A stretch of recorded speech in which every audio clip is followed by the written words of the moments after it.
கழுகு இறைக்காக பாம்பு தூக்கும் போது அது தரையில வச்சு சண்டை போடாம மேகங்களுக்கு மேலாக தூக்கிட்டு போகும். அது அப்படி செய்யறதுக்கான காரணம் கழுகுக்கு தெரியும் பாம்பு தரையில இருக்கிற வரைக்கும் தான் அதனுடைய பலன். அதுவே காற்றுல போகும்போது அது பலனற்றதா மாறுதுன்னு தெரிஞ்ச கழுகு அதனுடைய போர்க்களத்தை மாத்துது. இன்னைக்கு நிறைய நேரங்கள்ல நமக்கு சோதனைகளும் போராட்டங்களும் வரும்போது நம்மளுடைய பலத்தினாலேயே மேற்கொண்டலாம் நினைக்கிறோம். இந்த பூமியில உள்ளவங்களே நம்பி இங்கேயே நம்ம சொல்லிட்டு இருக்கோம். ஆனா நம்மளுடைய போர்க்களத்தை நம்ம மாத்தும் போது நம்மளுடைய புலம்பல்களையும் கஷ்டங்களையும் ஜெப விண்ணப்பங்களா பரலோகத்தை நோக்கி ஏறெடுக்கும் போது ஒவ்வொரு போராட்டங்களும் வெற்றிகளா மாறுங்கிறத நம்ம நினைவில் கொள்ளணும். அதை நம்ம வேதத்துல வாசிக்கிறோம்ல, நீங்கள் அந்த ஏராளமான கூட்டத்துக்கு பயப்படாமலும் கலங்காமலும் இருங்கள் என்று கர்த்தர் உங்களுக்கு சொல்லுகிறார். இந்த யுத்தம் உங்களுடையது அல்ல, கர்த்தருடையது.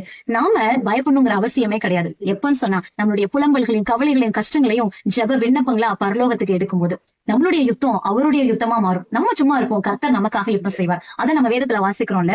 சர்ப்பமாகிய பாம்புக்கு இந்த பூமியில தான் வல்லமை, இந்த பூமியில தான் அதனுடைய பவர். அதுவே பரலோகத்துக்கு போகும்போது அது பலனற்றதா மாறுது. நம்மளுடைய சோதனைகளை இங்கேயே வச்சு குழப்பிக்காம அது பரலோகத்துக்கு ஏறெடுத்து ஒவ்வொரு சோதனை